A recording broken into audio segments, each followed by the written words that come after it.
സദാശിവസമാരംഭാം ശങ്കരാചാര്യമധ്യമാം അസ്മദാചാര്യപര്യന്താം വന്ദേ ഗുരുപരമ്പരാം.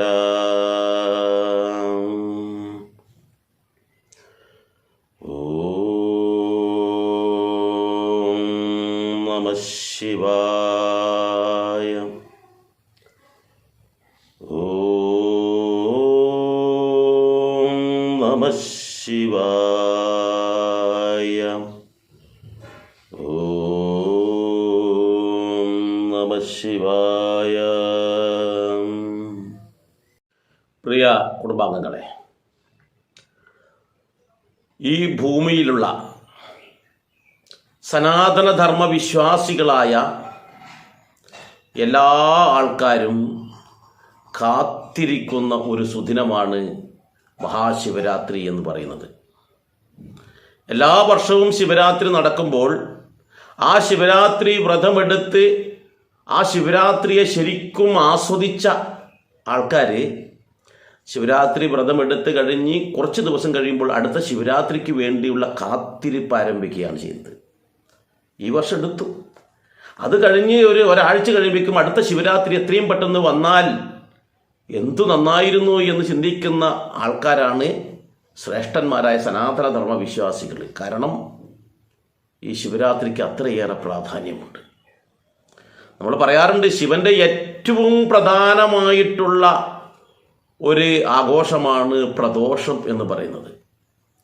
പ്രദോഷവ്രതം എല്ലാവരും എടുക്കാറുണ്ട്, പലരും എടുക്കാറുണ്ട്, പലർക്കും അതിനെക്കുറിച്ച് അറിയില്ല, അത് വേറെ കാര്യം. എന്നാൽ ഈ പ്രദോഷവ്രതം നമ്മൾ എടുക്കുന്ന അവസരത്തിൽ നമ്മൾ ചിന്തിക്കേണ്ടത് 1000 പ്രദോഷവ്രതത്തിന് തുല്യമാണ് ഒരു ശിവരാത്രി എന്നാണ് പറയുന്നത്. അതുകൊണ്ടാണ് ഈ ശിവരാത്രിക്ക് വേണ്ടി ആൾക്കാർ ഇങ്ങനെ കാത്തിരിക്കുന്നത് എന്ന് വേണം നമ്മൾ മനസ്സിലാക്കാൻ. അപ്പോൾ ഈ വർഷം 2025 ഫെബ്രുവരി മാസം 26 ശിവരാത്രി വ്രതം ആരംഭിക്കാൻ, അല്ലെങ്കിൽ ശിവരാത്രി എന്ന് പറയുന്ന ആ പുണ്യനാൾ നമുക്ക് മുന്നിലെത്തുകയാണ്. എന്താണ് ഈ ശിവരാത്രിയുടെ പ്രാധാന്യമെന്ന് നമ്മൾ മനസ്സിലാക്കണം. പലരും പല കാര്യങ്ങളും പറഞ്ഞു പോകുന്നുണ്ടാകാം, പല പ്രഭാഷകന്മാരും ശിവരാത്രിയെക്കുറിച്ച് നല്ല നല്ല കാര്യങ്ങൾ പറയുന്നുണ്ടാവാം. പക്ഷേ ശിവരാത്രിയുടെ മഹത്വം മനസ്സിലാക്കാൻ, ശിവരാത്രിയുടെ ആ തീവ്രത, കാരണം 1000 പ്രദോഷത്തിന് തുല്യമാണ് ഒരു ശിവരാത്രി എന്ന് പറയുമ്പോൾ അതെന്താണ് പ്രത്യേകത എന്ന് നമ്മൾ മനസ്സിലാക്കണം. എന്നിട്ട് വേണം നമ്മൾ ആ വ്രതം എടുക്കാൻ, അല്ലെങ്കിൽ ശിവരാത്രി നമ്മൾ ആഘോഷിക്കുവാൻ. അപ്പോൾ ആദ്യം ശിവരാത്രി എന്താണെന്ന് നോക്കാം. ശിവന്റെ രാത്രിയാണ്. ശിവം എന്ന് പറഞ്ഞാൽ മംഗളകരമായത് എന്നാണ്. എന്ന് വെച്ചാൽ മംഗളകരമായിട്ടുള്ള ഒരു രാത്രി. നമ്മൾക്കറിയാം 365 ദിവസമുണ്ട് ഒരു വർഷത്തിലെങ്കിൽ അതിലെ ഏറ്റവും ശ്രേഷ്ഠമായിട്ടുള്ള, ഏറ്റവും മംഗളകരമായിട്ടുള്ള ഒരു ദിവസം എന്ന് പറയുന്നത് ഈ നാളാണ്. മംഗളരാത്രി അല്ലെങ്കിൽ ശിവരാത്രി എന്ന് പറയുന്നത്, ശിവന്റെ രാത്രി. എന്താണ് ശിവന് ഇത് അത്രയും പ്രാധാന്യമുള്ള രാത്രിയായി തീർന്നത്? അല്ലെങ്കിൽ എങ്ങനെയാണ് ഈ ഒരു ദിവസം ഏറ്റവും മംഗളകരമായ രാത്രിയായി തീർന്നത് എന്ന് നമ്മൾ ചിന്തിക്കണം. എല്ലാ ആൾക്കാരും അല്ലെങ്കിൽ എല്ലാവർക്കും അറിയാവുന്നൊരു കഥയാണ് പാലാഴി മദനം എന്ന് പറയുന്നത്. ഈ പാലാഴി മദനത്തിൻ്റെ സമയത്ത് എന്തിനാണ് പാലാഴി മദനം നടന്നതെന്ന് എല്ലാവർക്കും അറിയാം. അപ്പോൾ കഥയിലേക്ക് വെറുതെ ഇങ്ങനെ പോയിട്ട് കാര്യമില്ലല്ലോ. ദേവേന്ദ്രൻ്റെയും ദുർവാസാവ് മഹർഷി ഒരു മാല കൊടുക്കുന്ന കാര്യം എല്ലാവർക്കും അറിയാം. അത് ഐരാവതത്തിൻ്റെ മുകളിൽ വെച്ച് തന്നെ മുടിയൊക്കെ ഒന്ന് മാടി ഒതുക്കുന്ന അവസരത്തിൽ ആ ഐരാവതത്തിൻ്റെ മുകളിൽ, മസ്തകത്തിൻ്റെ മുകളിലാണ് ഈ മാല വെച്ചിട്ടുള്ളത്. പക്ഷേ നല്ല ഗന്ധമുള്ള, ആ മണമുള്ള ആ പാരിജാതത്തിൻ്റെ മണം നമുക്കെല്ലാവർക്കും അറിയാം. ആ പാരിജാത പൂവിൻ്റെ ആ മണമടിച്ച് വണ്ടുകളൊക്കെ ഇങ്ങനെ ആർത്തിരുമ്പി വന്നു. ആനയ്ക്കിത് വളരെ അസഹ്യമായി തോന്നി. ആന ഇതിനെല്ലാം കാരണം ഈ പാരിജാതത്തിൻ്റെ മാലയാണെന്ന് മനസ്സിലാക്കി അതെടുത്ത് തറയിലേക്കിട്ട് ചവിട്ടി മെതച്ചു, ദേഷ്യം കാരണം. ഐരാവതത്തിനുണ്ടായ ഒരു ദേഷ്യം. പക്ഷെ ഐരാവതത്തിന് അതുകൊണ്ട് വലിയൊരു ഗുണമുണ്ടായിട്ടോ. ഐരാവതം അങ്ങനെ ചെയ്തപ്പോഴായി ഐരാവതത്തിനുണ്ടായ ഒരു ഗുണമുണ്ട്, പലർക്കും അറിയാത്തൊരു കാര്യമാണ്. ഐരാവതം അത്ര സമയം വരെ ആ കാലഘട്ടത്തിലെല്ലാം ഐരാവതത്തിന് 4 കൊമ്പുണ്ട് എന്നത് ശരിയാണ്, പക്ഷെ വെള്ള നിറമായിരുന്നില്ല, സാധാരണ ആനയുടെ നിറമായിരുന്നു. ആ 4 കൊമ്പുള്ള ആ ആനയുടെ പുറത്താണ് ഇന്ദ്രൻ യാത്ര ചെയ്തിരുന്നത്. അപ്പോൾ ഇവിടെ ദുർവാസാവ് ഈ ദേവേന്ദ്രനെ ശപിച്ചു. എന്താണ്? ഞാൻ നിനക്ക് തന്ന ഉപഹാരം, സമ്മാനം നീ അശ്രദ്ധ കൊണ്ട് നശിപ്പിച്ചത് കൊണ്ട് നിന്റെ കുടുംബക്കാരും നിന്റെ വർഗക്കാരും നിന്റെ വിഭാഗക്കാരും എല്ലാം തന്നെ ജരാനര ബാധിച്ച് കഴിയാൻ ഇടവരട്ടെ എന്നൊരു ശാപം കൊടുത്തു. ജരാനര നമുക്കറിയാലോ, നരയും ജരയും വരുന്നത് പ്രായത്തിൻ്റെതാണ്. അപ്പം ദേവന്മാരെന്നുള്ളതിൻ്റെ പ്രത്യേകത വെച്ചാൽ അവർക്ക് ജരാനര ഉണ്ടായിരുന്നില്ല, മറ്റെല്ലാ വിഭാഗക്കാർക്കും ഉണ്ടായിരുന്നു. അപ്പോൾ ഇത് വന്നതോട് കൂടിയിട്ട് ഇവരാകെ ക്ഷയിച്ചു, ആരോഗ്യം ക്ഷയിച്ചു. കാരണം ഇവർക്ക് അത്രയും ആരോഗ്യമുണ്ട്, സൗന്ദര്യമുണ്ടായിരുന്നു, അതെല്ലാം ക്ഷയിച്ചവരായി തീർന്നു. ഈ അവസരത്തിൽ ശാപമോക്ഷത്തിനായിട്ട് സാക്ഷാൽ ദുർവാസാവിൻ്റെ അരികിലേക്ക് ദേവേന്ദ്രൻ കാൽക്കൽ വീണു എന്നാണ് പറയുന്നത്. അപ്പോഴാണ് പറയുന്നത്, ശരി, ഒരു കാര്യം ചെയ്യൂ, പാലാഴി കടഞ്ഞ് അതിൽ നിന്ന് നീ എന്ത് വേണം, അതിൽ നിന്നൊരു അമൃത് കിട്ടും. ആ അമൃത് കൊണ്ടുപോയിട്ട് നിങ്ങൾ കഴിച്ചാൽ നിങ്ങളുടെ ജരാനരവാദിക്കും വീണ്ടും പഴയ അവസ്ഥയിലേക്കാകും. നമുക്കൊരു അസുഖം വന്നു കഴിഞ്ഞാൽ എന്ത് ചെയ്യുക, നമ്മൾ ചികിത്സിക്കും. ആ ചികിത്സയ്ക്ക് ശ്രേഷ്ഠനായിട്ടുള്ള വ്യക്തിയായിരിക്കും നമ്മൾ കണ്ടെത്തുക, ഏത് രോഗം വന്നാലും നമ്മൾക്ക് തൃപ്തിയുള്ളത്. അപ്പോൾ ഇവിടെ മരുന്ന് നമുക്ക് പറഞ്ഞു തന്നു, ഇനി എന്ത് വേണം, ഇനി ചികിത്സ തുടങ്ങണം.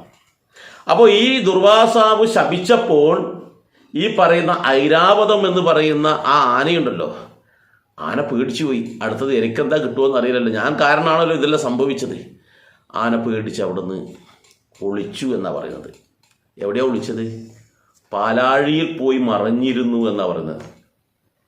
അങ്ങനെ പാലാഴിയിൽ പോയി മറിഞ്ഞിട്ട് സാക്ഷാൽ മഹാവിഷ്ണുവിനോട് ചോദിച്ചു, കാരണം എനിക്ക് രക്ഷയില്ല, എനിക്ക് ഈ പാപം മുഴുവൻ എൻ്റെ തലയിലേ വരുക, എല്ലാവരും എന്നെ പഴിക്കും, അതുകൊണ്ട് എനിക്ക് തൽക്കാലം രക്ഷപ്പെടാൻ ഒരു വഴി വേണമെന്ന് പറഞ്ഞ സ്ഥലത്ത് ആശ്രിത വത്സലനായിട്ടുള്ള സാക്ഷാൽ നാരായണൻ പറഞ്ഞു, ഒരു കാര്യം ചെയ്ത് ഈ പാലാഴിയിൽ മറിഞ്ഞിരുന്നുള്ളൂ എന്ന് പറഞ്ഞു.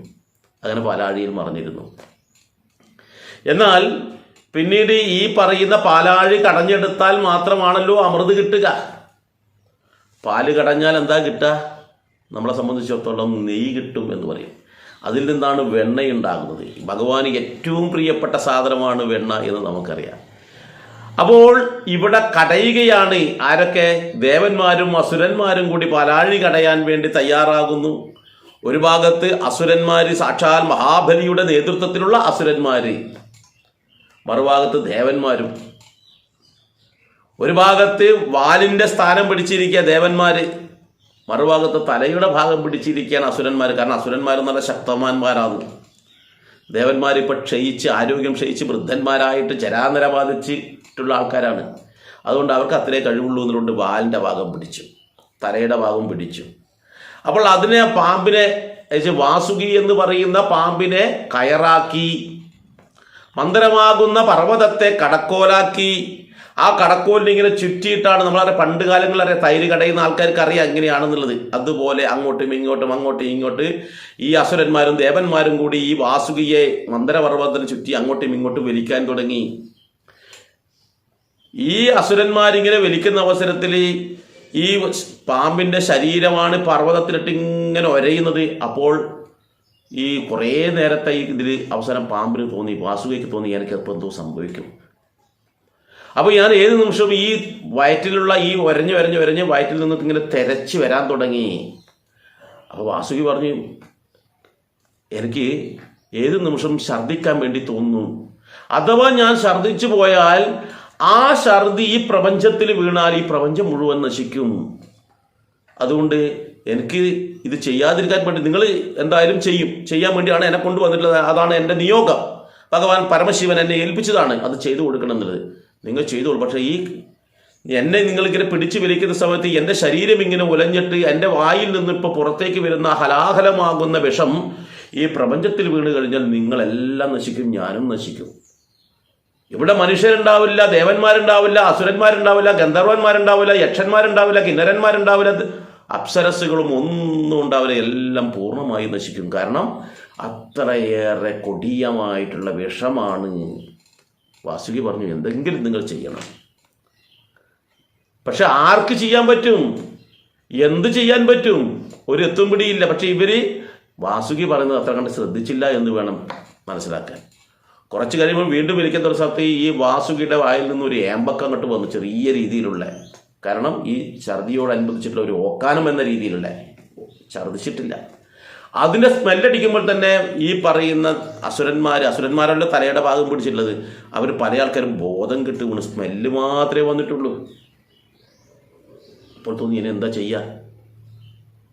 പക്ഷെ മറുഭാഗത്തു നിന്നും ദേവന്മാരും ബലിക്കുന്നുണ്ട്. ഈ ബലിയുടെ ആഘാതത്തിൽ എല്ലാ ദേവന്മാരും ഇത് കാണാൻ വേണ്ടി നിരവധി ആൾക്കാരാണ്, അല്ലെങ്കിൽ ആൾക്കാരല്ല, ദേവന്മാരും മറ്റുള്ളവരൊക്കെ തന്നെ എല്ലാ വിഭാഗത്തിലുള്ള ആൾക്കാർ അവിടെ വന്ന് നിൽപ്പുണ്ട്. അപ്പോൾ അവിടെ സാക്ഷാൽ ആദിപരാശക്തിയുണ്ട്, ത്രിമൂർത്തികളുണ്ട്. നേരത്തെ പറഞ്ഞ ദേവന്മാരും ഗന്ധർവന്മാരും യക്ഷന്മാരും കിന്നരന്മാരും അപ്സരസ്സുകളും എല്ലാം അവിടെ നിരന്നിട്ടുണ്ട്. മരുത്തുക്കളൊക്കെ ഉണ്ട് അവിടെ. ഇവരെല്ലാവർക്കും ഇങ്ങനെ പകച്ചു ഇപ്പം നമ്മളുടെയൊക്കെ നിലനിൽപ്പ് അപകടത്തിലാവുമല്ലോ എന്നുള്ളത്. പിന്നീട് വീണ്ടും ബലി തുടങ്ങി.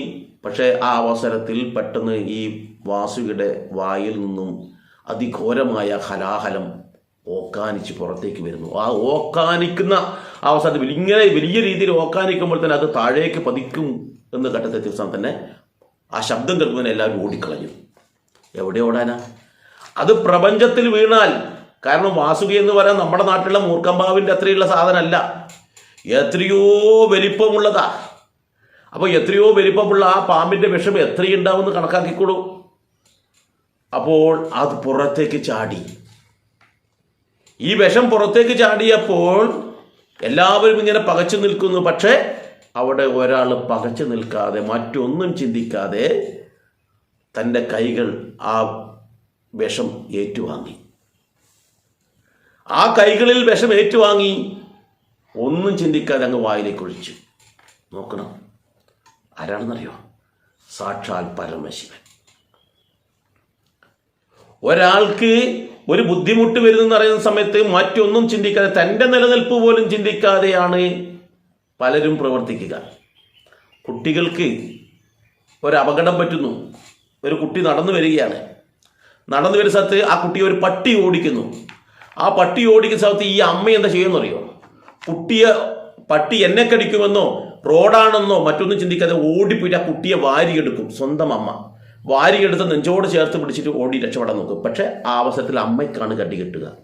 പക്ഷെ അമ്മ ചിന്തിക്കില്ല, എനിക്ക് കടി കിട്ടുമെന്നോ എനിക്ക് അപകടം സംഭവിക്കുമെന്നോ അമ്മ നോക്കാറില്ല. ആ അമ്മയുടെ പവിത്രമായ സ്നേഹമാണ് അവിടെ നമുക്ക് മനസ്സിലാക്കാൻ പറ്റുന്നത്. അതുപോലെ പ്രപഞ്ചനാഥനായിട്ടുള്ള സാക്ഷാൽ പരമശിവൻ തൻ്റെ പ്രജകൾക്ക്, അല്ലെങ്കിൽ ഈ പ്രപഞ്ചത്തിലുള്ള മുഴുവൻ ജീവജാലങ്ങൾക്കും ഒന്നും സംഭവിക്കാൻ പാടില്ല എന്ന് ചിന്തിച്ചും കൊണ്ട്, എനിക്കെന്ത് സംഭവിച്ചാലും ഒരു പ്രശ്നമല്ല എന്ന് ചിന്തിച്ചും കൊണ്ട് ആ വിഷത്തെ വാങ്ങിച്ച് തൻ്റെ വായിലേക്ക് ഒഴിക്കുകയാണ് ചെയ്യുന്നത്. നോക്കൂ, അങ്ങനെ നിരവധി ആൾക്കാരുണ്ട് കേട്ടോ. സമാജത്തിന് വേണ്ടി ഉരുളുപൊട്ടൽ നടക്കുമ്പോൾ അവിടെ ഓടിയെത്തിയിട്ട് എനിക്കെന്തെങ്കിലും സംഭവിക്കുമോ എന്ന് നോക്കാറില്ല. അങ്ങനെ പലരും മറ്റു പല അപകടങ്ങളിൽ നിന്നും, പട്ടാളക്കാരായ ആൾക്കാരുണ്ട് നമ്മുടെ അതിർത്തിയിൽ നമ്മളെ സംരക്ഷിക്കുന്ന ആൾക്കാർ. ആ അതിർത്തിയിൽ നിൽക്കുന്ന അവർക്ക് തൻ്റെ രാജ്യത്തെ സംരക്ഷിക്കുക എന്നുള്ള ഉത്തരവാദിത്ത ബോധമാണ് അവർക്കുള്ളത്. ആ അവസരത്തിൽ ശത്രുവിൻ്റെ വെടിയേറ്റ് ഞാൻ മരിക്കുമെന്ന്, അപ്പോൾ എൻ്റെ കുടുംബം അനാഥമാകുമെന്നൊന്നും അവർ ചിന്തിക്കാറില്ല. കാരണം എൻ്റെ ലക്ഷ്യമെന്ന് പറഞ്ഞാൽ എൻ്റെ രാജ്യത്തെ സംരക്ഷിക്കുക എന്നുള്ളതാണ്. അതുപോലെ ഈ പ്രപഞ്ചത്തെ സംരക്ഷിക്കുക എന്നുള്ള ബോധത്തോടു കൂടി ആ ഭഗവാൻ ആ ഇരു കൈകൾ കൊണ്ട് അത് വാങ്ങിച്ച് സേവിച്ചു. നോക്കണം, അങ്ങനെ ആ സേവിക്കുന്ന അവസരത്തിൽ പെട്ടെന്ന് പകച്ചുപോയി സാക്ഷാൽ പാർവതി ദേവി. കാരണം ഒരിക്കലും പാർവതി ദേവി പ്രതീക്ഷിച്ച ശിവൻ പോയിട്ട് അത് കുടിക്കുമെന്ന്. ശിവൻ തൻ്റെ ഉത്തരവാദിത്ത ബോധം ചെയ്തപ്പോൾ പാർവതി ദേവിക്കും ഉണ്ടായിരുന്ന ഒരു ഉത്തരവാദിത്തം എന്താണെന്നറിയോ? എൻ്റെ ഭർത്താവിന് എന്തെങ്കിലും സംഭവിച്ചാൽ ഞാൻ ആരായിത്തീരും? വിധവയായിത്തീരും. ഒരവസരത്തിൽ സാക്ഷാൽ സതീദേവി കൊല്ലപ്പെട്ടപ്പോൾ, അല്ലെങ്കിൽ മരണപ്പെട്ടപ്പോൾ ശിവഭഗവാൻ അനുഭവിച്ച വേദന എന്താണെന്ന് മറ്റു പലരും പറഞ്ഞു കേട്ടിട്ടുണ്ട് പാർവതി ദേവി. അപ്പോൾ അത് എനിക്കുണ്ടാവാൻ പാടില്ല എന്ന ചിന്തയോടുകൂടി ആ പാർവതി ദേവി മറ്റൊന്നും ചിന്തിക്കാതെ തൻ്റെ ആ ദിവ്യമായ പവിത്രമായ കരങ്ങൾ കൊണ്ട് ആ കഴുത്തിലൊന്നിങ്ങനെ അമർത്തിപ്പിടിച്ചു. ആ കണ്ടനാളത്തിൽ ആ താഴേക്ക് ഒന്നും ഇറങ്ങാത്ത വിധത്തിൽ അങ്ങോട്ടൊന്ന് പിടിച്ചു. പക്ഷെ ഈ കഴുത്തിലങ്ങോട്ട് പിടിച്ചപ്പോഴെന്തായിരിക്കും? പിന്നെ അത് വെളിയിലേക്ക് വരും. ഇവിടെ സ്ഥിതിയുടെ മൂർത്തിയായിട്ടുള്ള സാക്ഷാൽ നാരായണൻ ഈ കാര്യം മനസ്സിലാക്കിയ ഉടൻ തന്നെ ആ ഭഗവാന്റെ വായ ഒന്ന് പൊത്തിപ്പിടിച്ചു. കാരണം എന്താ? ഇത് വെളിയിലേക്ക് വന്നുകൂടാ. താഴേക്ക് പോയാൽ സാക്ഷാൽ പരമശിവൻ മരിക്കും. പുറത്തേക്ക് വന്നാൽ പരമശിവനും വിഷ്ണുവും പാർവതിയും മുഴുവനും മരിക്കും. അപ്പോൾ എന്താ നല്ലത്? പുറത്തേക്ക് വരാൻ പാടില്ല. അവിടെ സ്ഥിതിയുടെ ദേവനാണ് നാരായണൻ. അപ്പോൾ ഇതിനെല്ലാം സ്ഥിതി ഇവിടെയെല്ലാം നിലനിൽക്കണം എന്ന ആഗ്രഹത്തോടു കൂടി ആ ഭഗവാനും അവിടെ പൊത്തിപ്പിടിച്ചു. നോക്കണം, അങ്ങനെ നിൽക്കുന്ന അവസരത്തിൽ അവിടെയുണ്ടായിരുന്ന മുഴുവൻ ദേവന്മാരും അസുരന്മാരും മറ്റുള്ള എല്ലാ വിഭാഗത്തിലെ ആൾക്കാരും ഭയഭക്തിയോടുകൂടി സാക്ഷാൽ പരമശിവനെ സ്തുതിച്ചു. കാരണം എന്താ? ഒരാൾ പോലും ചെയ്യാൻ സാധിക്കാത്ത, അതിനുള്ള ഗഡ്സില്ലാത്ത, ആർജവമില്ലാത്ത ഒരാൾക്കും, ഒരു അസുരന്മാർക്കും ഒരു ദേവന്മാർക്കും ഒരാൾക്കും ആ ഒരു മനസ്സ്, ശ്രേഷ്ഠമായ മനസ്സില്ലാത്ത ക്ഷിപ്രപ്രസാദിയായിട്ടുള്ള സാക്ഷാൽ പരമശിവൻ ചെയ്ത ആ മഹത്തായ കാര്യം കണ്ട് ഇവരെല്ലാവരും ഭഗവാനെ സ്തുതിച്ചു. ഓം നമഃശിവായ എന്ന പഞ്ചാക്ഷരി മന്ത്രം കൊണ്ട് ജപിച്ചു എന്നാണ് പറയുന്നത്. ആ ഭഗവാനെ സ്തുതിക്കുക. അങ്ങനെ ആ ഭഗവാന്റെ ദിവ്യമായ നാമങ്ങൾ ജപിച്ചും കൊണ്ട് ആ ഭഗവാന് ഒരു എനർജി ഉണ്ടാവാൻ വേണ്ടി, ഭഗവാനെ ആശ്വസിപ്പിക്കും വിധത്തിൽ, സന്തോഷിപ്പിക്കും വിധത്തിൽ, ഭഗവാന്റെ സന്തോഷമുണ്ടായാൽ തന്നെ ആ ഭഗവാന്റെ മാനസിക നില നമുക്ക് ശരിയായ വിധത്തിൽ കൊണ്ടുവരാൻ പറ്റുമെന്ന ചിന്തയിൽ ഇവരെല്ലാവരും ഉച്ചത്തിൽ അപ്സര സ്ത്രീകൾ, ഗന്ധർവന്മാര്, യക്ഷന്മാര്, കിന്നരന്മാര്, മരുത്തുക്കളും അങ്ങനെ എല്ലാ വിഭാഗം ആൾക്കാരും ഇങ്ങനെ ജപിക്കുക. ഓം നമഃശിവായ, ഓം നമഃശിവായ. ആ അവസരത്തിൽ അഷ്ടോത്തരവും ഒക്കെ ഇങ്ങനെ ജപിക്കുക ഭഗവാന്റെ നാമങ്ങളെ. എന്തിനാണ്? ഭഗവാനെ സന്തോഷിപ്പിക്കാൻ. ഭഗവാൻ വിഷമിക്കേണ്ട, ഞങ്ങളെല്ലാം ഭഗവാനോടൊപ്പമാണുള്ളത്. എത്ര സമയം എന്നറിയോ? അവർ 24 മണിക്കൂർ നേരവും രാത്രി ഒരുപോലെ കണ്ണടച്ച്, ഇത് നടക്കുന്നത് പകലാ. ഈ പകലാണ് ഇത് നടക്കുന്നത്. തൻ്റെ ഭർത്താവിനെ രക്ഷിക്കേണ്ടത് പാർവതി ദേവിയുടെ ഉത്തരവാദിത്തമായതുകൊണ്ട് കഴുത്തിൽ നിന്ന് കൈയെടുത്തില്ല. പുറത്തേക്ക് വന്നു കഴിഞ്ഞാൽ എല്ലാം നശിക്കുമെന്നുള്ളതുകൊണ്ട് വിഷ്ണു ഭഗവാൻ കൈയെടുത്തില്ല. ശിവഭഗവാൻ ഉറങ്ങിയില്ല, വിഷ്ണു ഉറങ്ങിയില്ല, പാർവതി ദേവി ഉറങ്ങിയില്ല, മറ്റു ദേവന്മാരാരും തന്നെ ഉറങ്ങാതെ എല്ലാവരും ഭഗവാന്റെ നാമങ്ങൾ ഉച്ചരിച്ചും കൊണ്ട് ആ രാത്രി മുഴുവൻ കഴിച്ചു കൂട്ടി. അങ്ങനെ ആ ഒരു പകലും ആ ഒരു രാത്രിയും കണ്ണിമ ചിമ്മാതെ മുഴുവൻ ദേവന്മാരും അല്ലെങ്കിൽ എല്ലാ വിഭാഗം സജ്ജനങ്ങളായ എല്ലാവരും, ഈ പ്രപഞ്ചത്തിലുള്ള സർവ്വചരാചരങ്ങളും കണ്ണിമ ചിമ്മാതെ ഭഗവാന് വേണ്ടി പ്രാർത്ഥിച്ചു എന്നാണ് പറയുന്നത്. ഭഗവാന്റെ നാമങ്ങൾ ഉച്ചരിച്ചുകൊണ്ട് ഭഗവാനെ സന്തോഷിപ്പിച്ചു, സ്തുതിച്ചു. ആ പുണ്യ ദിവസമാണ് സാക്ഷാൽ ശിവരാത്രി. ആ മംഗളകരമായ രാത്രി. കാരണം സാക്ഷാൽ ഭഗവാന് വേണ്ടി, ഭഗവാൻ എന്തിനു വേണ്ടി പ്രവർത്തിച്ചു? ഈ പ്രപഞ്ചത്തെ സംരക്ഷിക്കാൻ വേണ്ടിയിട്ട് പ്രവർത്തിച്ചു. മറ്റുള്ളവരെല്ലാവരും തന്നെ ഭഗവാനെ സംരക്ഷിക്കുന്നതിന് വേണ്ടിയിട്ട് സ്തുതിച്ചു, ഭഗവാന് വേണ്ടി പ്രാർത്ഥിച്ചു, ഭഗവാനെ സ്തുതിച്ചു. അങ്ങനെ സാക്ഷാൽ പരമശിവന്റെയും മറ്റുള്ള എല്ലാ ദേവന്മാരുടെയും അസുരന്മാരുടെയും ഒക്കെ പ്രാർത്ഥന നടന്ന ഏറ്റവും മംഗളകരമായ രാത്രി. മറ്റൊരു ദിവസം ഇതുപോലെ പ്രാർത്ഥന നടന്നിട്ടുണ്ടാവില്ല. പ്രദോഷ നാളിൽ സാക്ഷാൽ ശിവഭഗവാനെ പ്രാർത്ഥിക്കുന്ന ആൾക്കാരുണ്ടാകും, പക്ഷെ അത് ശിവഭക്തന്മാർ മാത്രമാണ്. ഏകാദശി നാളിൽ സാക്ഷാൽ നാരായണനെ സ്തുതിക്കുന്ന ആൾക്കാരുണ്ടാവും, പക്ഷെ അത് നാരായണ ഭക്തന്മാർ മാത്രമാണ്. നവരാത്രി നാളുകളിൽ ദേവിയെ സ്തുതിക്കുന്ന ആൾക്കാരുണ്ടാവും, പക്ഷെ അത് ദേവി ഭക്തന്മാരാണ്, അല്ലെങ്കിൽ അതിനോട് താല്പര്യമുള്ള ആൾക്കാരാണ്. പക്ഷെ ഇവിടെ അങ്ങനെയല്ല. സർവചരാചരങ്ങളും ആ ഭഗവാനെ സ്തുതിച്ചു എന്ന് പറയുന്നു. അതുകൊണ്ടാണ് 1000 പ്രദോഷത്തിന് തുല്യമാണ് ഒരു ശിവരാത്രി എന്ന് പറയുന്നത്. അപ്പോൾ ആ ശിവരാത്രിയുടെ ആ മഹിമ നമ്മൾ മനസ്സിലാക്കി വേണം ശിവരാത്രി വ്രതം നമ്മൾ അനുഷ്ഠിക്കാൻ. അവിടെ മറ്റൊരു കാര്യം ഞാൻ അവിടെ പറഞ്ഞു നിർത്തിയിട്ടുണ്ട്, അത് പൂർത്തിയാക്കാം. ഈ ഐരാവതം എന്ന് പറയുന്ന ആന പാലാഴിയിൽ മറിഞ്ഞിരുന്നു എന്ന് ഞാൻ പറഞ്ഞു. പിന്നീട് പാലാഴി കടയുന്ന അവസരത്തിൽ ദിവ്യമായ ഈ വാസുകിയുടെയൊക്കെ പ്രശ്നങ്ങളും തീർന്നതിന് ശേഷം വീണ്ടും പാലാഴി കടയുമ്പോൾ ദിവ്യമായ പല വസ്തുക്കളും പൊങ്ങി വന്നപ്പോൾ അതിൽ നിന്ന് സാക്ഷാൽ ഐരാവതവും ആ പാലാഴിയിൽ മറഞ്ഞിരുന്നത് കൊണ്ട് തൂവെള്ള നിറമായിട്ടുള്ള ആ ഐരാവതവും പുറത്തു വന്നു ദേവേന്ദ്രൻ്റെ അരികിലേക്ക് പോയി എന്നുള്ളതാണ് യാഥാർത്ഥ്യം. പലരും ചിന്തിക്കാറുണ്ട് കേട്ടോ അതുകൊണ്ടാണ് ഞാൻ ആ കാര്യം എടുത്തു പറഞ്ഞത്. കാരണം ഐരാവതമല്ലേ ഈ ഇതിന് കാരണം, പിന്നെ ഐരാവതം എങ്ങനെ ഇതിൻ്റെ ഉള്ളിൽ നിന്ന് വന്നതെന്ന് പലരും ചിന്തിക്കും. അപ്പോൾ അതാണ് യാഥാർത്ഥ്യം. ഇനി നമുക്ക് നമ്മുടെ വ്രതത്തിലേക്ക് കടക്കാം. അങ്ങനെ ഇത്രയും പുണ്യമായ ദിവസം നമ്മൾ വ്രതമെടുക്കാൻ തയ്യാറാകുന്ന അല്ലെങ്കിൽ ശിവരാത്രി ആഘോഷിക്കാൻ തയ്യാറാകുന്ന ഏതൊരു ഭക്തന്റെയും മുന്നിലുണ്ടാവേണ്ടത് ആ ശിവഭഗവാൻ ചെയ്തിട്ടുള്ള ത്യാഗോജ്ജലമായിട്ടുള്ള പ്രവൃത്തിയാണ്. ആ പ്രവൃത്തി നമ്മളെല്ലാവരും മാതൃകയാക്കണം. എങ്ങനെ മാതൃകയാക്കണം? ഇന്നേ ദിവസം ആ ശിവരാത്രി നാളിൽ സാക്ഷാൽ ഭഗവാന്റെ നാമങ്ങൾ ഉച്ചരിച്ചും കൊണ്ട് നമ്മൾ മറ്റുള്ളവർക്ക് സേവനം ചെയ്യാൻ വേണ്ടി തയ്യാറാവണം, ദാനം ചെയ്യാൻ തയ്യാറാവണം. സാക്ഷാൽ പരമശിവൻ എന്താ ചെയ്തത്? മറ്റുള്ളവരെ സേവിക്കാൻ വേണ്ടി, മറ്റുള്ളവർക്ക് സഹായകരമായ കാര്യം ചെയ്തു. ആ ശിവനെ പോലെയായി തീരാൻ നമ്മൾ കഴിയണം. അങ്ങനെ ആഗ്രഹിക്കണം നമ്മൾ. സാക്ഷാൽ പരമശിവൻ ചെയ്ത ആ ത്യാഗോചരമായ പ്രവൃത്തിയുടെ 1000-1 നമ്മൾക്ക് ചെയ്യാനുള്ള മനക്കരുത്ത് നമ്മൾ എടുത്തുകൊണ്ട് വേണം ശിവരാത്രി വ്രതം അനുഷ്ഠിക്കാൻ. അപ്പോൾ എങ്ങനെയാണ് നമ്മൾ ചെയ്യേണ്ടത്? ആലോചിക്കാൻ. ശിവരാത്രി വ്രതം എടുക്കാൻ തയ്യാറുള്ള ആൾക്കാർ, ശിവരാത്രി വ്രതം ആഘോഷിക്കാൻ തയ്യാറുള്ള ആൾക്കാർ ആദ്യം ചെയ്യേണ്ടതെന്ന് വെച്ചാൽ, ഇത്തവണത്തെ ശിവരാത്രി എന്ന് പറയുന്നത് ഫെബ്രുവരി മാസം 26-ാം തീയതിയാണെന്ന് പറഞ്ഞു. ബുധനാഴ്ച ദിവസം 2025. അപ്പോൾ ആ ദിവസം നാളെയാണെന്നിരിക്കട്ടെ. അപ്പോൾ തൊട്ട് തലേ ദിവസം തന്നെ നമ്മൾ ഇതിനുള്ള സജ്ജീകരണങ്ങളൊക്കെ ചെയ്യണം. 1-ാം ദിവസം വെച്ച് തലേ ദിവസം തന്നെ നമ്മൾ നാളെ നമുക്ക് ശിവരാത്രി വ്രതം എടുക്കേണ്ടതാണെന്നുള്ള ചിന്തയോടുകൂടി നമ്മൾ അന്നത്തെ ദിവസം നമ്മൾക്ക് ഏറ്റവും മലയാളികൾക്ക്, ഇനി ഉത്തരേന്ത്യക്കാരാണെങ്കിൽ അവർക്ക് പ്രിയപ്പെട്ട ഭക്ഷണം ഒരു നേരം മാത്രം കഴിക്കുന്ന സമ്പ്രദായം കൊണ്ടുവരണം. മലയാളികൾ അരി ഭക്ഷണം രാത്രി കഴിക്കാതിരിക്കുക. ഇനി മറ്റുള്ളവർ അരി ഭക്ഷണമല്ല പ്രധാനമായ ആൾക്കാർ, ഹരിയാനക്കാർ, പഞ്ചാബുകാർ, ഡൽഹിക്കാരൊക്കെ ആണെങ്കിലോ എന്ത് വേണം? അവർക്ക് പ്രിയപ്പെട്ട ഭക്ഷണമായിട്ടുള്ള ഗോതമ്പ് രാത്രി കഴിക്കാതിരിക്കുക, മറ്റുള്ളത് കഴിക്കുക. അപ്പോൾ നമുക്ക് പ്രിയപ്പെട്ടതിനെ നമ്മൾ ഉപേക്ഷിക്കുകയാണ് ചെയ്യുന്നത് എന്നർത്ഥം.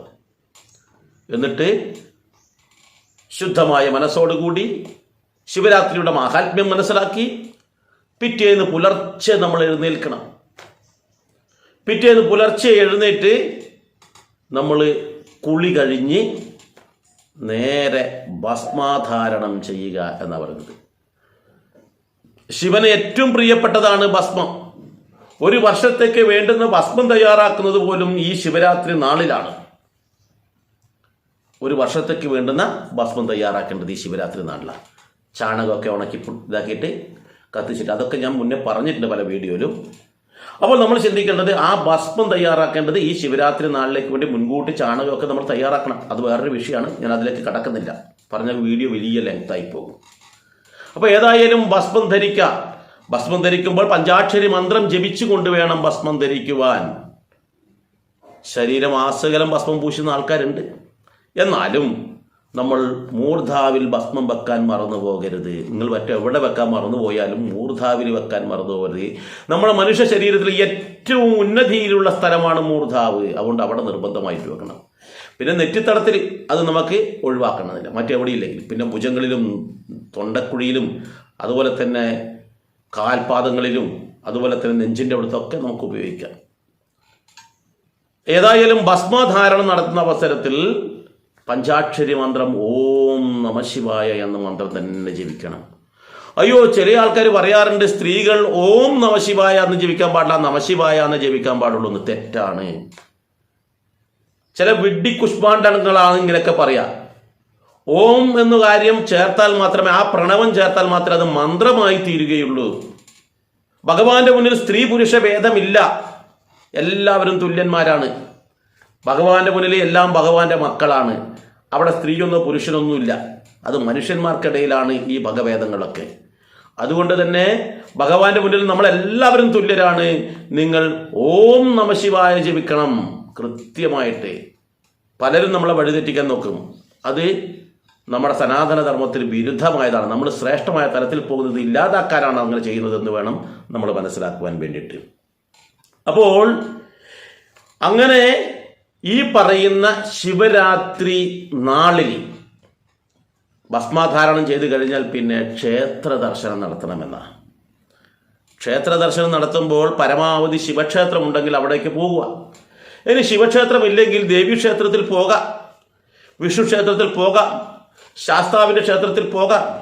ഏത് ക്ഷേത്രമാണോ നമ്മുടെ വീടിനരികിലുള്ളത് ആ ക്ഷേത്രത്തിൽ പോവുക. അതാ ഉത്തമം.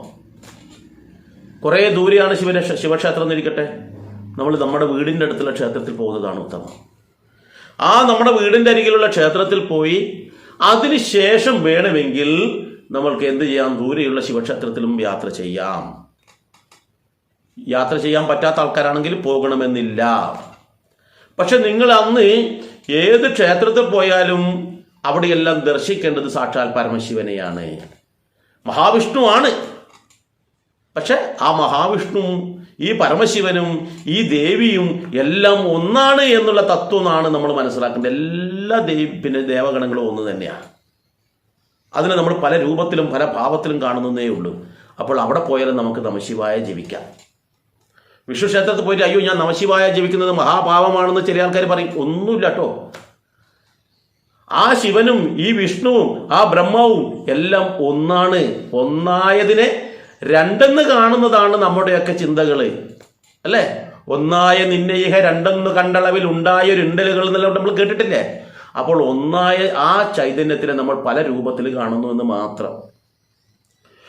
എൻ്റെ പേര് വിനോദ് എന്നാണ്, MG വിനോദ് എന്ന് പറയും. എൻ്റെ മക്കൾ എന്നെ അച്ഛ എന്ന് വിളിക്കുക, എൻ്റെ അമ്മ എന്നെ മോനെ എന്ന് വിളിക്കുക.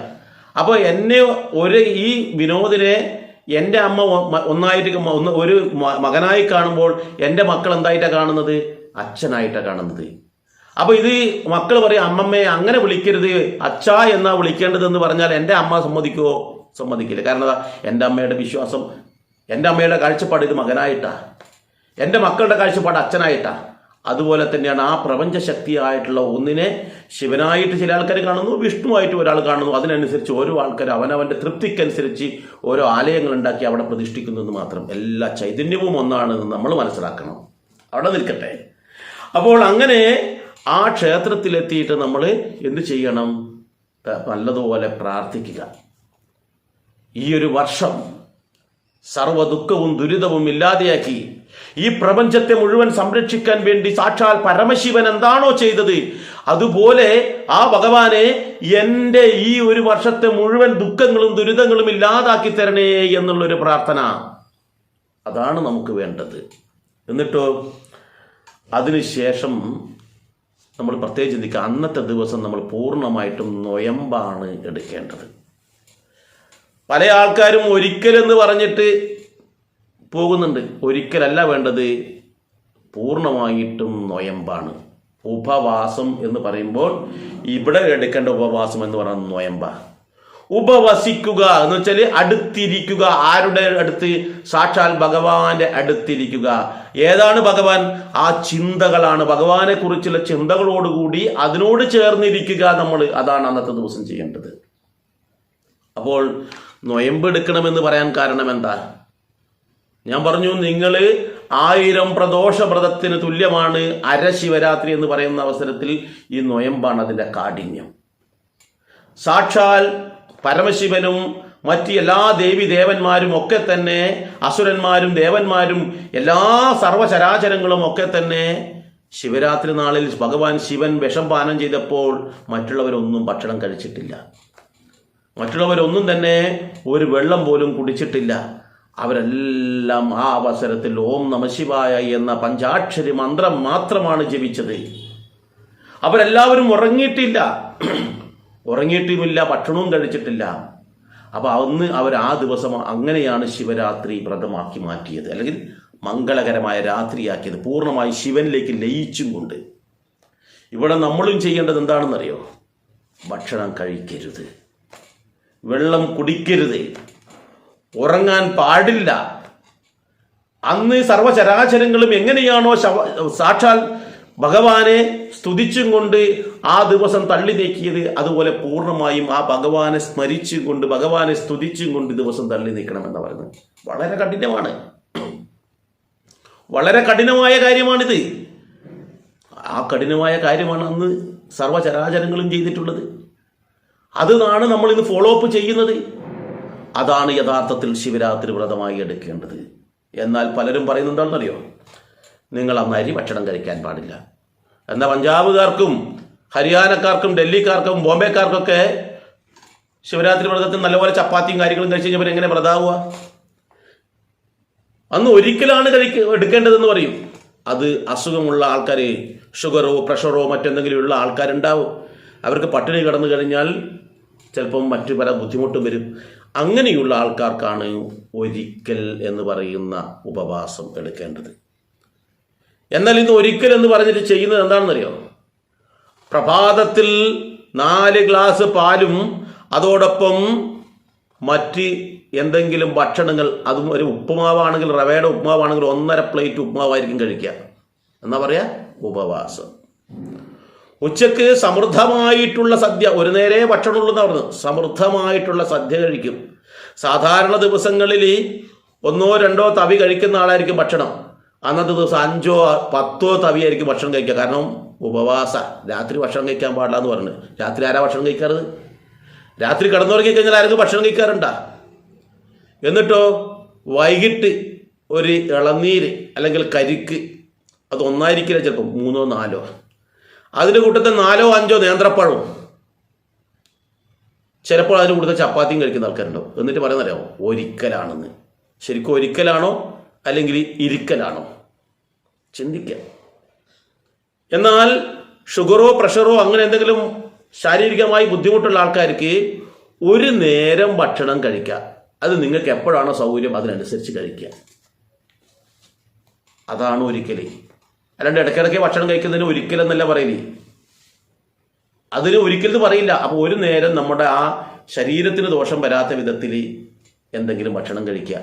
അത് ഇന്ന ഭക്ഷണമൊന്നുമില്ല കേട്ടോ. അപ്പോൾ അത്തരത്തിൽ നൊയമ്പെടുക്കുന്ന ആൾക്കാർ അതിന് കൃത്യമായി ഒരു സമയം പറയുന്നുണ്ട്, ഒരു മുഹൂർത്തം പറയുന്നുണ്ട്. എപ്പോഴാ? ഈ ദിവസം കഴിഞ്ഞാൽ, ഈ ശിവരാത്രി ദിവസം എന്ന് പറഞ്ഞാൽ 26-ാം തീയതിയാണ്. അന്ന് പുലർച്ചെ എഴുന്നേറ്റ് കഴിഞ്ഞാൽ പിറ്റേ ദിവസം നമ്മൾ എന്ത് വേണം? വ്യാഴാഴ്ച ദിവസം, ബുധനാഴ്ചയാണ് ഇത്തവണ ഇതുള്ളത്, അതുകൊണ്ട് വ്യാഴാഴ്ച ദിവസം രാവിലെ 8:53 വരെയാണ് ശിവരാത്രി വ്രതം വേണ്ടത്. പിറ്റേ ദിവസം രാവിലെ വ്യാഴാഴ്ച ദിവസം 8:53 വരെ എന്ന് വെച്ചാൽ പിറ്റേ ദിവസം 5 നാഴിക 34 വിനാഴികയാണ് ശിവരാത്രി ഉള്ളത്. അപ്പോൾ അത് പ്രകാരം 8:53 വരെയാണ് എന്തുണ്ടാവേണ്ടത്? ഈ ശിവരാത്രി വ്രതം അനുഷ്ഠിക്കേണ്ടത്.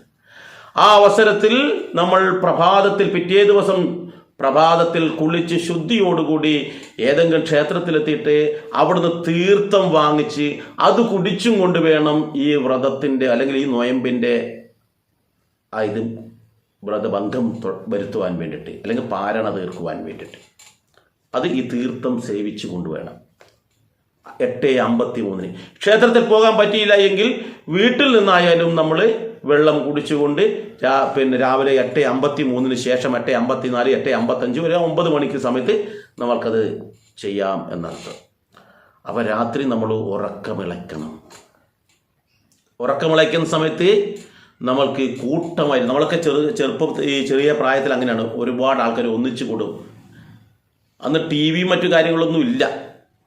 അപ്പോൾ ഒന്നിച്ചു കൂടിയിട്ട് നമ്മൾ പലതരത്തിലുള്ള കളികളിൽ ഏർപ്പെടുകയാണ് ചെയ്യാറ്. പക്ഷെ നമ്മൾക്ക് ഇന്ന് ഒരുപിടി സംവിധാനങ്ങളുണ്ട്. അതുകൊണ്ട് തന്നെ നിങ്ങൾക്ക് ഈ അവസരത്തിൽ ശിവപൂജ ചെയ്യാം. ഒന്നിച്ചു കൂട്ടിച്ചേർന്നിട്ട് നദിക്കരയിലോ അല്ലെങ്കിൽ മറ്റെവിടെയെങ്കിലും ഒന്നിച്ച് ചേർന്നുകൊണ്ട് വീട്ടിൽ തന്നെ ആയാലോ നമ്മൾക്ക് വേണമെങ്കിൽ ശിവപൂജ ചെയ്യാം. അതുപോലെ അന്നത്തെ ദിവസം നമ്മൾക്ക് ഭസ്മം ഉണ്ടാക്കാം. ഭസ്മം ഉണ്ടാക്കേണ്ട വിധമൊക്കെ ഞാൻ പലതവണ പറഞ്ഞതാണ്, അതുകൊണ്ട് ഞാൻ വീണ്ടും പറയണോ? വേണ്ടല്ലോ. ഈ വീഡിയോ കണ്ടിട്ട് ആരെങ്കിലും വരികയാണെങ്കിൽ നമുക്ക് വീണ്ടും ഭസ്മം ഉണ്ടാക്കേണ്ട കാര്യം ഒന്നും കൂടി പറഞ്ഞു തരാം. അപ്പോൾ ഭസ്മം നമ്മൾ ഉണ്ടാക്കണം, ശിവപൂജ ചെയ്യാം, അതുപോലെ തന്നെ കൂട്ടമായി കൊണ്ട് പ്രാർത്ഥന നടത്തണം. എന്താണ്? പഞ്ചാക്ഷരി മന്ത്രം. ഏറ്റവും ഉത്തമം എന്ന് പറയുന്നത് പഞ്ചാക്ഷരി. എന്ത് വേണമെന്നറിയോ? ഈ പ്രഭാതത്തിൽ എന്ന് വെച്ചാൽ ഇന്നേ ദിവസം, ഇന്ന് രാവിലെ 6 മണിക്ക്, ശിവരാത്രി ദിവസം രാവിലെ 6 മണിക്ക് എവിടെയെങ്കിലും ഒരു സ്ഥലം കേന്ദ്രീകരിച്ചും കൊണ്ട് നമ്മളെല്ലാവരും ഒത്തുകൂടുക, നാട്ടുകാരായ ആൾക്കാർ. ഇപ്പോൾ ക്ഷേത്രമാണെങ്കിൽ ക്ഷേത്രത്തിലെ, എന്നിട്ട് പഞ്ചാക്ഷരി മന്ത്രം അഹോരാത്രമായിട്ട് ചെയ്യുക. എങ്ങനെ അഹോരാത്രമായി ചെയ്യുക? അങ്ങനെ ചെയ്യണമെന്നുണ്ടെങ്കിൽ നമുക്ക് ഏറ്റവും ഉത്തമം എന്താ വെച്ചാൽ, നമ്മളിപ്പോൾ ഒരു 30 ആളുണ്ട്, ആ നാട്ടിലുള്ള ആൾക്കാരെല്ലാം കൂടി ഒരു 30 പേരുണ്ട്, അല്ല 15 പേരേ ഉള്ളൂ എന്നിരിക്കട്ടെ. 15 പേരേ ഉള്ളെങ്കിൽ നമ്മൾ 3 ബാച്ചാക്കാം. 5 5 5 ആക്കിയിട്ട് 3 ബാച്ചാക്കാം. രാവിലെ കൃത്യം 6 മണിക്ക് ഒരാൾ, ഈ 5 പേരുടെ അടങ്ങുന്ന സംഘം ഓം നമശിവായ എന്നുള്ള പഞ്ചാക്ഷരി മന്ത്രം ജപിക്കാൻ തുടങ്ങും. അതിനുശേഷം അവർ 1 മണിക്കൂർ ജപിക്കും. പിന്നെ അടുത്ത 2 ബാച്ചിൻ്റെ, 5ൻ്റെ അടുത്ത അതിലൊരു ബാച്ച് ഇരിക്കും. ഇവർ മുറിയാൻ പാടില്ല. ഇവർ വായിച്ചുകൊണ്ടിരിക്കുമ്പോൾ തന്നെ ആ 1 മണിക്കൂർ ആകുമ്പോൾ അടുത്ത 5 ആൾക്കാർ ഇവരോടൊപ്പം വന്നിരിക്കും. അപ്പോൾ 10 പേര് അവിടെ ഇരുന്നു. ഇവർ ജപം തുടങ്ങുന്ന അവസരത്തിൽ ആദ്യം ഇരുന്ന 5 പേര് എഴുന്നേറ്റ് മാറുക. ബാക്കി 5 പേരുണ്ടല്ലോ, ആ 5 പേര് 1 മണിക്കൂർ അങ്ങോട്ട് ജപിക്കുക. ആ 5 പേര് ജപിച്ച് 1 മണിക്കൂർ ആവാനാകുമ്പോൾ 3ാമത്തെ ബാച്ച് അവിടെ ഇരിക്കുക, അവരിതുപോലെ ജപിക്കുക. അവർ 1 മണിക്കൂർ ആകുമ്പം ആദ്യം ഇരുന്ന ബാച്ച് ജപിക്കുക. അങ്ങനെ ഈ 24 മണിക്കൂർ രാവും പകലും എല്ലാം തന്നെ ആ ശിവഭഗവാന്റെ മന്ത്രാക്ഷരങ്ങളാൽ അവിടെ മുഴുവൻ തന്നെ, പ്രകൃതിയിൽ മുഴുവൻ തന്നെ മുഖരിതമാകുന്ന ഒരു അന്തരീക്ഷം ഉണ്ടാക്കാൻ നമുക്ക് കഴിയണം. എപ്പോഴും? പിറ്റേന്ന് രാവിലെ 6 മണി വരെ. പിറ്റേന്ന് രാവിലെ 6 മണിയാകുമ്പോൾ വേണം നമ്മൾ ഉടനെ അവിടെ സമർപ്പിച്ച്, ഭഗവാന്റെ മുന്നിൽ സമർപ്പിച്ച് സാഷ്ടാംഗം നമസ്കരിച്ച് നേരെ പോയി ചെന്ന് കുളിച്ച് ഭസ്മാധാരണം നടത്തി ക്ഷേത്രത്തിൽ വന്നിട്ട്, അല്ലെങ്കിൽ നമ്മൾ നേരത്തെ കൂടിയിരുന്ന അതേ സ്ഥലത്ത് വന്നിട്ട് നമുക്ക് തീർത്ഥം സേവിച്ചും കൊണ്ട് നമുക്ക് വ്രതം അവസാനിപ്പിക്കാം. എന്ന് വെച്ചാൽ ആ ദിവസം മുഴുവൻ വാക്കിലും ഇരിപ്പിലും നടപ്പിലും കിടപ്പിലും എല്ലാം തന്നെ ആ പഞ്ചാക്ഷരി മന്ത്രം, സാക്ഷാൽ ശിവഭഗവാന്റെ ആ സ്തുതികൾ മാത്രമേ നമ്മുടെ നാവിൻ തുമ്പിൽ ഉണ്ടാവാൻ പാടുള്ളൂ. ആരെയും കുറ്റം പറയാനോ പരദൂഷണം പറയാനോ ഒന്നും തന്നെ, സീരിയലിലെ കഥ പറയാനോ ഒന്നും തന്നെ ഈ ശിവരാത്രി നാളിൽ നമ്മൾ വ്രതം എടുത്തവർ ഒന്നിച്ചു കൂടി ഇരുന്നിട്ട് ചെയ്യരുത്. മകന്റെ ഭാര്യയുടെ കുറ്റം പറയാനും ഭർത്താവിൻ്റെ അമ്മയുടെ കുറ്റം പറയാനും ഈ സമയം നമ്മൾ കണ്ടെത്തരുത്. നമ്മൾ ചിന്തിക്കേണ്ടതെന്നറിയോ? ഈ അവസരത്തിൽ നമ്മൾ ചിന്തിക്കേണ്ടത് സാക്ഷാൽ പരമശിവൻ സർവചരാചരങ്ങൾക്കും വേണ്ടി ഒഴിഞ്ഞു വെച്ചതായിരുന്നു അന്നത്തെ ദിവസം. അതുപോലെ ഇനിയുള്ള ആ 1 വർഷക്കാലം സാക്ഷാൽ പരമശിവൻ ചെയ്തതുപോലെ മറ്റുള്ളവർക്ക് വേണ്ടി ഞാൻ സമയം കണ്ടെത്തും. ഞാൻ മറ്റുള്ളവർക്ക് വേണ്ടി പല കാര്യങ്ങളും ചെയ്യും. മറ്റുള്ളവരെ സേവിക്കും. സഹായിക്കലല്ല, സേവിക്കും എന്ന ചിന്ത വേണം. കാരണം എൻ്റെ ഉള്ളിലുള്ളത് ഇപ്പോൾ ആ വ്രതാനുഷ്ഠാനത്തോടു കൂടി, ആ ജപത്തോടു കൂടി എൻ്റെ ഉള്ളിലേക്ക് എന്തായി കഴിഞ്ഞു? എൻ്റെ ഉള്ളിലുള്ളത് സാക്ഷാൽ ആ ഭഗവത് ചൈതന്യം വർദ്ധിപ്പിച്ചു. ഇപ്പൊ ചൈതന്യമാണുള്ളത്. മംഗളകരമായ ചൈതന്യമാണ് എൻ്റെ ഉള്ളിലുള്ളത്. ആ മംഗളകരമായ ചൈതന്യം ഉള്ളത് കൊണ്ട് തന്നെ ഇനി ഞാൻ അത്തരത്തിലാണ് പ്രവർത്തിക്കേണ്ടത്. അതുകൊണ്ട് തന്നെ ഈ 1 വർഷം നിങ്ങൾ ഇത്തരത്തിൽ പഞ്ചാക്ഷരി മന്ത്രം ജപിക്കുകയാണെങ്കിൽ നിങ്ങൾക്ക് വരാൻ പോകുന്ന 1 വർഷം ഏറ്റവും ശ്രേഷ്ഠമായിരിക്കുമെന്ന് 100% പറയാം. 100%. എന്തുകൊണ്ട് വെച്ചാൽ അത്രയും ശ്രേഷ്ഠമായ മന്ത്രമാണ് പഞ്ചാക്ഷരി മന്ത്രം. ഈ അവസരത്തിൽ നിങ്ങൾക്ക് പഞ്ചാക്ഷരി മന്ത്രം മാത്രമല്ല, ശിവഗായത്രി ജപിക്കാം, ശിവ അഷ്ടോത്തരം ജപിക്കാം, ശിവ സഹസ്രനാമം ജപിക്കാം, അങ്ങനെ പലതും ജപിക്കാം. ശിവപുരാണം പാരായണം ചെയ്യാം, ശിവന്റെ പ്രഭാഷണം നടത്താം, പ്രഭാഷണങ്ങൾ കേൾക്കാം, കഥാകഥനങ്ങളൊക്കെ നടത്താം. ഇതൊക്കെ നിങ്ങൾക്ക് ചെയ്യാവുന്ന ദിവസമാണ്. അപ്പോൾ അന്നത്തെ ദിവസം പകൽ സമയങ്ങളിലൊക്കെ തന്നെ പറ്റുമെങ്കിൽ ഇത്തരത്തിലുള്ള പ്രഭാഷണങ്ങളും സത്സംഗങ്ങളും നടത്താൻ വേണ്ടി നിങ്ങൾ തയ്യാറാവുക. ഒന്നിച്ചു കൂടിക്കൊണ്ട് 1 വർഷത്തെ നമ്മൾക്ക് സന്തോഷപൂർണമാക്കണം, ദാരിദ്ര്യമില്ലാത്തതാക്കണം, ഐശ്വര്യമുള്ളതാക്കണം, രോഗദുരിതങ്ങളില്ലാത്തതാക്കണം. അതിന് നമുക്ക് ചെയ്യാൻ പറ്റുന്നത് ആ ഭഗവാനെ സ്തുതിക്കുക എന്നുള്ളതാണ്. അപ്പോൾ അത് മാത്രമല്ല, ഈ ശിവരാത്രി വ്രതം എടുത്തു കഴിഞ്ഞാൽ സർവദോഷ നിവാരണമായിരിക്കും ഉണ്ടാവുക എന്നാണ് പറയുന്നത്. ഇനി ഒന്നും കൂടി പറയാം. ഈ ശിവരാത്രി വ്രതം ഭാര്യയും ഭർത്താവും ഒന്നിച്ചാണ് എടുക്കുന്നിരിക്കട്ടെ, അങ്ങനെ ഒന്നിച്ചെടുക്കുകയാണെങ്കിൽ അവരുടെ കുടുംബത്തിന് ഏറ്റവും ശ്രേഷ്ഠമായിരിക്കും എന്നാണ് പറയുന്നത്. വളരെ സാഹസികമാണ്, ശ്രദ്ധിച്ച് കൈകാര്യം ചെയ്യേണ്ടതാണ്. ഈ ശിവരാത്രി വ്രതം എടുക്കുക എന്നുള്ളത് ഏറ്റവും പ്രയാസകരമാണ്. നമ്മൾക്കറിയാം, മറ്റുള്ളവരുടെ വ്രതങ്ങളൊക്കെ അറിയാം. ഇപ്പോൾ 1 മാസം നീണ്ടു നിൽക്കുന്ന വ്രതങ്ങൾ മറ്റു പലരും എടുക്കാറുണ്ട്. എന്താണെന്നറിയോ? പകല് ഭക്ഷണം കഴിക്കാൻ പാടില്ല, രാത്രി എന്ത് വേണമെങ്കിലും തിന്നാം, ബിരിയാണിയും തിന്നാം, ചിക്കനും കഴിക്കാം, മറ്റൊന്നും കഴിക്കാം, എല്ലാം കഴിക്കാം. എന്നിട്ടോ വേണമെങ്കിൽ രാത്രി സുഖമായിട്ട് കിടന്നുറങ്ങും ചെയ്യാം. എന്ന് പലരും ആ വ്രതം എടുക്കുന്ന ആൾക്കാർ ചെയ്യലെന്താണെന്നറിയോ? പകല് നല്ലതുപോലെ കിടന്നുറങ്ങും, രാത്രി ഉറങ്ങില്ല, രാത്രി ഭക്ഷണം കഴിച്ചിട്ട് രാത്രിയെ പകലാക്കി മാറ്റും. അതൊരു വിഷമവുമില്ലാത്ത വ്രത. അപ്പോൾ മറ്റുള്ളവരുടെ വ്രതത്തെ ഞാൻ പരിഹസിക്കല്ല ചെയ്യുന്നത്. കാരണം ശിവരാത്രിയുടെ വ്രതത്തിന്റെ മഹാത്മ്യം നമ്മൾ പറയുകയാണ്. 24 മണിക്കൂർ നമ്മൾ അങ്ങനെ ചെയ്യുന്ന അവസരത്തിൽ ശാരീരികമായിട്ട് ഒരുപാട് ഗുണങ്ങൾ ഉണ്ടാവും. കാരണം ഇത്രയും ദിവസം നമ്മൾ കഴിച്ച പലതരത്തിലുള്ള ഭക്ഷണം കഴിച്ചിട്ടുണ്ട്. അതൊക്കെ അടിഞ്ഞുകൂടിയ നമ്മുടെ വയറാണ്. ആ വയറിനെ ശുദ്ധീകരിക്കുകയാണ് ചെയ്യുന്നത്. നമ്മൾ സ്ഥിരമായിട്ട് ഒരു പാത്രത്തിൽ വെള്ളം ശേഖരിച്ച് വെക്കാറുണ്ട്. അപ്പോൾ ആ വെള്ളം കഴിയുന്നതിനനുസരിച്ച് വീണ്ടും വീണ്ടും വെള്ളം ഒഴിച്ചു വെക്കുകയാണ് ചെയ്യാറ്, പാത്രം കഴുകാറില്ല. 1 വർഷത്തോളം നമ്മൾ അങ്ങനെ. പക്ഷെ ചില ദിവസങ്ങളിൽ ചില ആൾക്കാർ ചെയ്യുന്നതറിയോ? ഈ പാത്രത്തിലുള്ള വെള്ളം മുഴുവൻ മാറ്റിയിട്ട് അതിൽ നല്ലതുപോലെ കഴുകിയതിന് ശേഷം നല്ല വെയിലത്ത് ഉണക്കിയെടുക്കും, എന്നിട്ട് വീണ്ടും വെള്ളം ഒഴുകി. കാരണം വെച്ചാൽ ആ പാത്രത്തിന് പലതരത്തിലുള്ള തുടർച്ചയായിട്ട് ഉപയോഗം കൊണ്ട് പലതരത്തിലുള്ള അണുക്കളും മറ്റു കാര്യങ്ങളും അതിനകത്ത് ഉണ്ടാകും. അതുപോലെയാണ് നമ്മുടെ ശരീരത്തിൽ നിത്യേന പലതരത്തിലുള്ള ഭക്ഷണം കഴിക്കുന്ന ആൾക്കാരാണ് നമ്മൾ. അങ്ങനെയുള്ള ഭക്ഷണങ്ങളൊക്കെ തന്നെ പലതും ഇവിടെ അടിഞ്ഞു കൂടിയിട്ടുണ്ടാവും. അജീർണം പോലുള്ള അസുഖം വരും, ഗ്യാസ് പോലുള്ള അസുഖം വരുന്നതൊക്കെ ഇതുകൊണ്ടാണ്, ഉദരസംബന്ധമായി അസുഖം വരുന്നത്. അപ്പോൾ അതിനെ ശുദ്ധീകരിക്കുന്ന ഒരു പ്രക്രിയയും കൂടിയാണ് ശിവരാത്രി നാളിൽ ചെയ്യുന്നത്. 24 മണിക്കൂർ നമ്മുടെ ശരീരത്തിനെ കഴുകി ഉണക്കുകയാണ് ചെയ്യുന്നത് എന്ന് നമ്മൾ മനസ്സിലാക്കണം. എത്ര ശ്രേഷ്ഠമായിട്ടുള്ള, എത്ര സയന്റിഫിക് ആയിട്ടുള്ള ഒരു ആചാരമാണ് ശിവരാത്രി വ്രതത്തിലൂടെ സനാതനധർമ്മ വിശ്വാസികൾ മുന്നിലേക്ക് വെക്കുന്നത് നമ്മൾ ആലോചിച്ച് നോക്കും. മറ്റാർക്കും സ്വപ്നം പോലും കാണാൻ പറ്റാത്ത തരത്തിലുള്ള ശ്രേഷ്ഠമായ ആചാരമാണ് നമ്മൾക്കിടയിലുള്ളത് എന്നർത്ഥം. അപ്പോൾ ഈ ഒരു വ്രതമെടുക്കുന്ന ആൾക്കാരെ ദുഷ്ടനാണെന്നിരിക്കട്ടെ, ആ ദുഷ്ടനായ കഥാപാത്രമാണെങ്കിലും അവനെ ശുദ്ധനാക്കും ഈ ഒരു വ്രതത്വം. അതിന് മഹത്വം മനസ്സിലാക്കി വ്രതമെടുക്കുന്ന ആള് എത്ര തല്ലിപ്പൊളിയായ ആളായാൽ പോലും അവൻ ശ്രേഷ്ഠനായി തീരും എന്നർത്ഥം. മാത്രവുമല്ല, കുടുംബസമേതം എടുക്കാൻ തയ്യാറായാൽ, അച്ഛനും മക്കളും ഭാര്യയും എല്ലാവരും കൂടി എടുക്കാൻ തയ്യാറായി കഴിഞ്ഞാൽ ആ സ്ഥലം കൈലാസം പോലെയായി തീരുമെന്നാണ് പറയുന്നത്. എങ്ങനെ ആവണമെന്ന് നമ്മൾ ചിന്തിച്ചാൽ മതി.